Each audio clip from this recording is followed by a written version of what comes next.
Hi guys! I mentioned last time that one thing I'm really looking forward to is you meeting a lot of my amazing friends. So today I want you to meet my good friend, Melanie. Hi guys! I'm 29 years old. I work for Equitas Health and I'm a trans woman. Shocking. But actually shocking. I knew I was trans when I was about 4, and as soon as I could talk, I was telling my mom that I was a girl, which I think was kind of shocking for her, obviously, because it was the 90s, and in the 90s, there was, the only kind of example you had of trans people was like John Goodman in a dress making a fool of himself on national television. There was Mari, Jerry Springer. Oh yeah, those are great Sally Jesse Raphael. Ricky Lake. Yes. Yeah. Hate you all. How did it make you feel seeing those girls? You know what? It made me feel bad for them, but I understood why they were there. Because I'm sure they were getting paid. I'm not. I've worked in television. They probably weren't getting paid. Seeing trans women always presented as sex workers on Law and Order or as these lying, deceptive people on shows like Jerry Springer, where they come out and be like, I'm a man, really, It's super problematic. This idea that this was just a deception. Yeah, like a mask but that you could take off. But it's not a mask, it's who we are.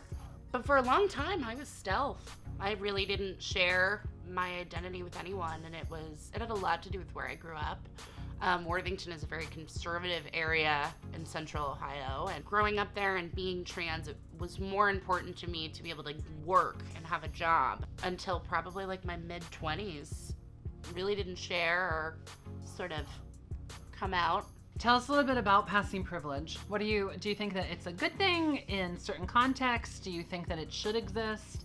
Do you implement it when you can? Passing privilege can keep you safe, but at the same time, I think that it can also, it has a negative side to it, I think. I think that if you don't acknowledge that you have it, then you're doing a disservice to a lot of women that don't have the advantages that you do. Fair. Totally fair. In one hand, you wonder if a passing spectrum should even exist. Is this even necessary? Why should it matter how feminine you do or don't look, especially when there are so many cisgender women out there with very strong features, whether it be a strong chin or a prominent brow bone or being very tall. And then on the other hand, you want to pass, you want to feel safe, you want to feel accepted and you blend in to some degree, which is really interesting because anyone who ever said that trans women are just transitioning for attention, that blows my mind. There are a million better ways, I think, to get attention, and if you knew half of what trans people go through, trans folk go through in our society, oh my God, you're nuts to think that someone just wants attention. Yeah, I don't want attention unless you're a hot dude. Ooh.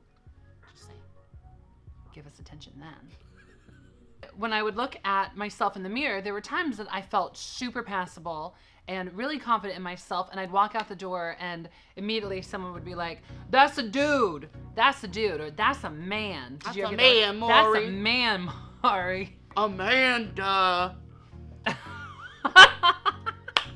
Tell us what body dysmorphia is. Body dysmorphia is when you feel a detachment from the body that you have and the way that you feel inside. It's actually an umbrella term that can cover a great range of uncomfortable feelings that you have either with your weight or your appearance, your gender identity, and sometimes it can be incredibly crippling. A big triggering thing for my dysphoria was my beard, was my facial hair. No matter how much makeup I wore, it was like I just could not get rid of that blue shadow. And so one of the best decisions I ever made was to get my beard removed. Not every trans person chooses to address the elements that challenge their passing privilege, and that's okay. Being trans is just that. It's a state of being. It's a state of self-acceptance and telling the world who you are. But everyone transitions in different ways or to different degrees. I certainly don't judge them for that or think that it makes them any less women. Being able to have those surgeries makes you privileged. They're expensive, they're not easy to get, and a lot of trans women I do not think are in tax brackets where that's doable. And growing up trans is a major internal warfare. is how I would describe it. I was like the creative, artistic kid. So I was always in plays, and I loved being able to wear stage makeup because that was cathartic for me. I loved superheroes, where I saw these beautiful, powerful women, kicking ass and taking names. That's a recurring theme because I always gravitated towards strong women like Agent Dana Scully and Rogue and Poison Ivy. Mine was Storm from X-Men, Poison Ivy from Batman and Robin, and Glenda the Good Witch from The Wizard of Oz. See, I liked redheads. Groundbreaking. Oh. So what did it look like when you finally were allowed to transition? There was a lot of bad mental health days for me as a child. You know, my parents were doing the best they could, and I think they reached a breaking point when I was about 12, when I had tried to end my life, and they were just sort of like, okay, we need to stop Now trying it's to serious. change this. Yeah. And it just sort of progressed from there. You know, they kind of let go of the idea that this was something that I was going to stop wanting or stop trying to pursue, and then they just sort of embraced it slowly but surely, and here we are. Do you think they thought it was a phase? I don't think they knew what to think because there was no education. And the only education there was religious hate-based education. Any therapist or medical professional that my parents took me to told them that it was their fault and that they were doing the wrong things, and the only thing they could do was to strip me and anything feminine. But I mean, like, trans children have such imaginations. I could take a shirt and make it a wig. I mean, Yes. Oh my God, me too. you can take the Barbies, you can take the hair. And you are that Barbie. I had to hide my Barbies. True story. I obviously loved Barbies, and I have a big sister. Do you have any siblings? No. Well, I had a big sister. Yeah, I do. So rude. Growing up, I had a big sister who always got the dolls while I got the cars. And whenever her collection would get pretty big, I would always find that really trashy Barbie that was like waterlogged and smelled like mildew, and take her into my arms, and she became my doll.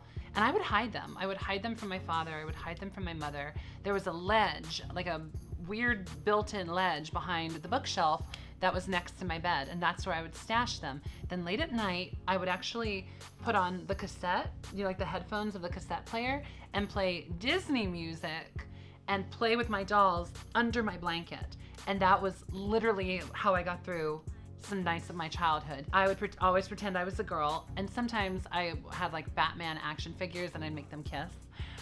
They didn't just kiss. That was like my teens.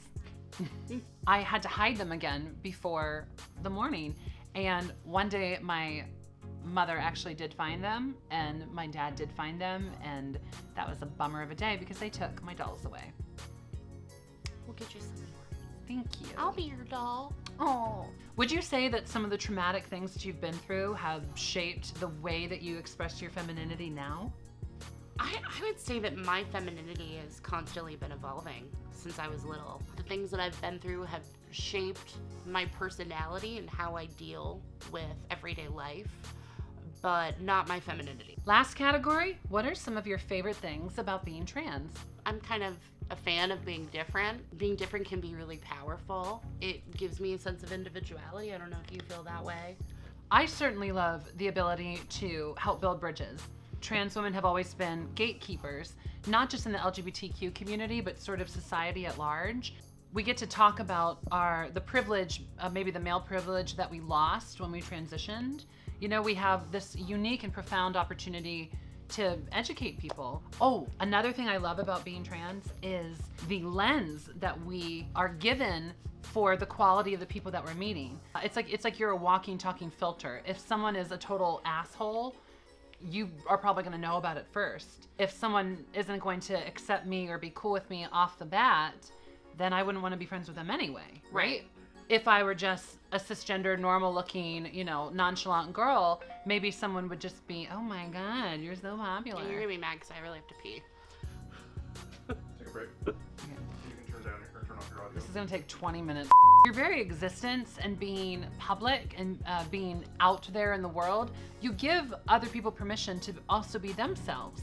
When you're walking in the light and living your life authentically, by default, you're encouraging everyone else around you to live their truth as well. I agree. We, as trans folk, adapt faster in life because we have to. Yes. I definitely think that, I don't know if you felt this way, but because I had sort of this other perspective, I learned things faster. Maybe this applies to any kind of trauma in your life, but you develop a survival toolkit. Just like Melanie was saying about making a t-shirt into a wig.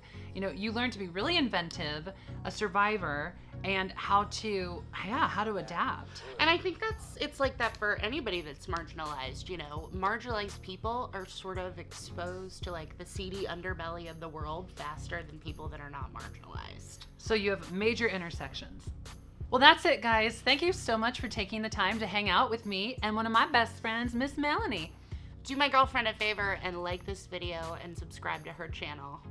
Also, leave a comment beneath this video about the things that you and your best friend have in common and love to do together. Love you guys so much. Be sure and tune in. New videos are up every Thursday. Bye, guys. Bye.